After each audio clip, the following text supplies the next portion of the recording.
Hey everybody. 12. A floating heart.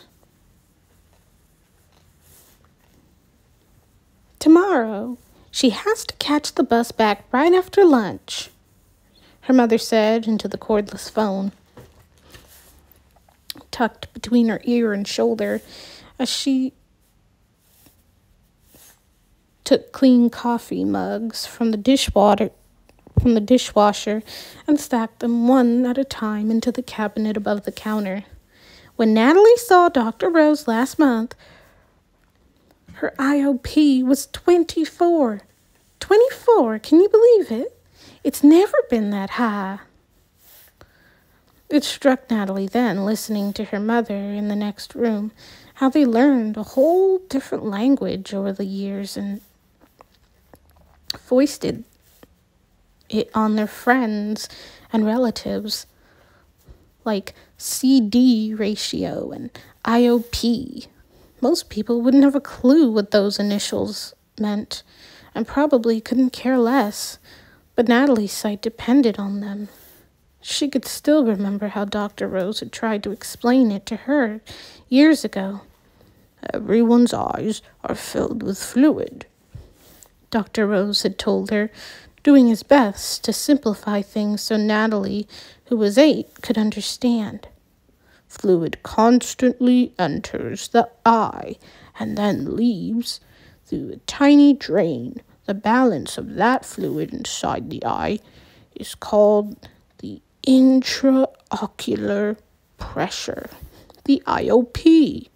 Now, if there is a problem in this natural drainage system, then the fluid builds up, creating pressure. Think of like a water balloon expanding, and with nowhere else to go,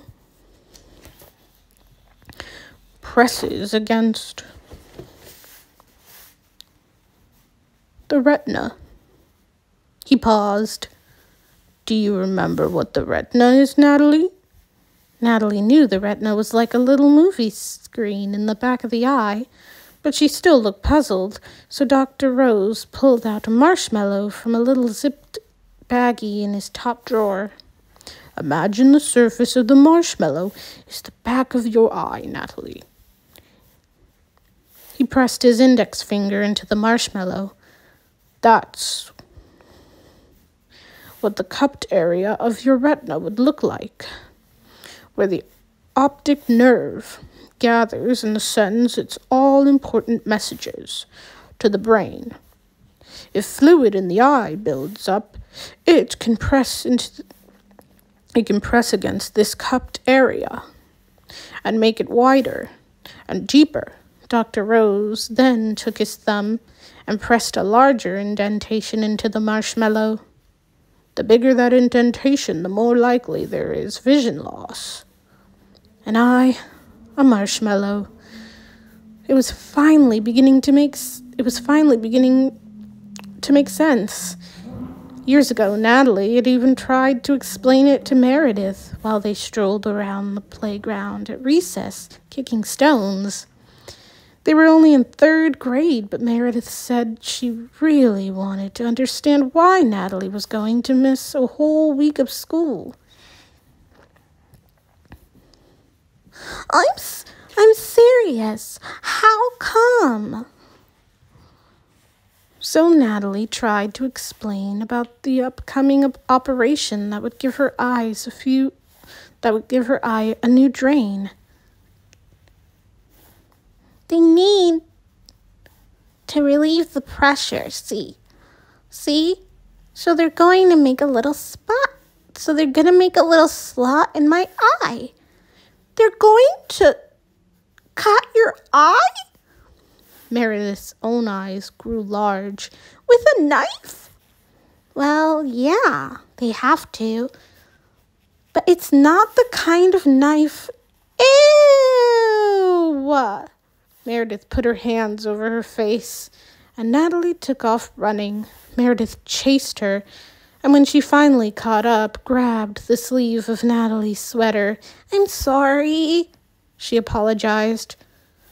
But they never talked about Natalie's surgeries again. Just as well, Natalie figured, because it was pretty complicated. Back then, Natalie realized it was a lot easier not knowing everything. Suddenly, the doorbell rang. "I'll get it, Mom," Natalie called out. She'd been cleaning out her purse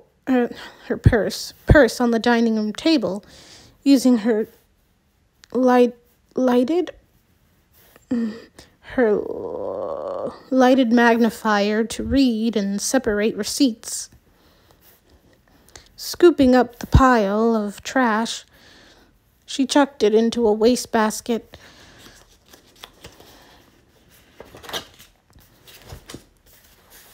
And whisked through the living room to answer the door. She was surprised and happy to find Meredith standing on the front step, in shorts and a tank top, her blonde hair twisted up on her head. "Hey," Natalie greeted her. Meredith held a tin, and perched on the tin, a brown teddy bear wearing a white turtleneck sweater, embroidered with the words, Natalie. Embroidered with the words, Natalie had to hold it close to see, "Hugs for free." "For you, Nat," she said. "Wow," Natalie said. She gave the bear a welcome squeeze. "He's so soft." Then she noticed something red tied to Meredith's wrist and followed it upward to a heart-shaped balloon that floated over her friend's head. "I didn't really get a chance to say goodbye last week," Meredith said. "Remember? We were at that soccer scrimmage. And hey, we really missed you last night. I tried to get you, Nat, but no answer." Natalie hoped that was true. "Yeah," she said. "The bus broke down. Yikes. Well, anyway, look, Coralie and Suzanne were going to come too, but they forgot they had their first driver's ed class." The news caught Natalie off guard. Driver's ed? Yeah, I don't know what the big rush is, but they are dying to drive. They had never mentioned it, Natalie thought. Were they being sensitive because they knew Natalie would never get a license? Or was she out of the loop already? A slight pause. "Do you want to come in?" Natalie asked. "Only for a minute," Meredith said.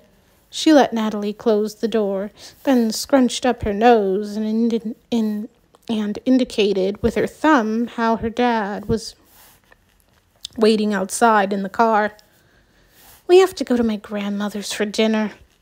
The two girls walked into the living room, and Meredith touched Natalie's arm. "So, guess who just asked about you this week?" "Me?" "Someone was asking about me?" "Yeah, you. Jake Handelman. He asked if I'd heard from you." "He's such a nice boy, isn't he?" Natalie replied.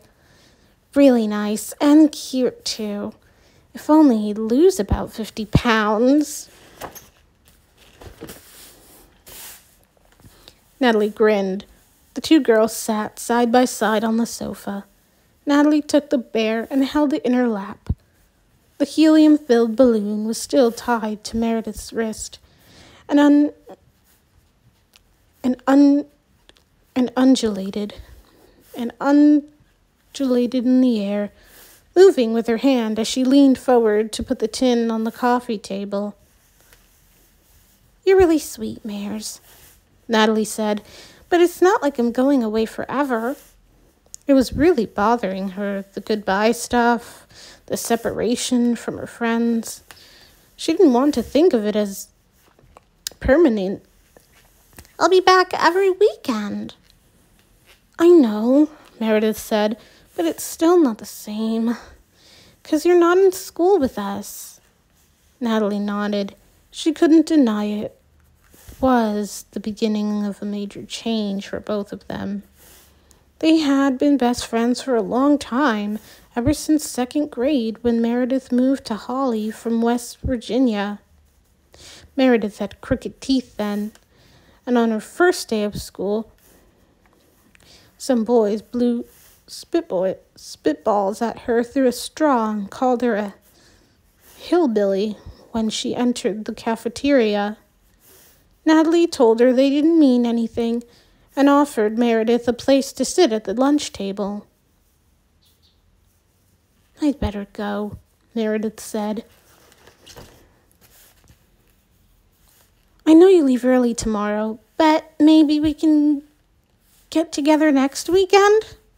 Natalie suggested. "For sure," Meredith agreed. The girls walked back to the front door together, and Meredith turned and paused. Her eyes glistened, and her lower lip quivered. "I'm going to miss you, Natty." Natalie blinked, and tears suddenly bathed her eyes, too. She opened her arms to give Meredith a hug, and the two girls embraced. "I'm going to miss seeing you, too," she said. It wasn't intentional, but Natalie realized the moment she said it that the words were heavy with meaning.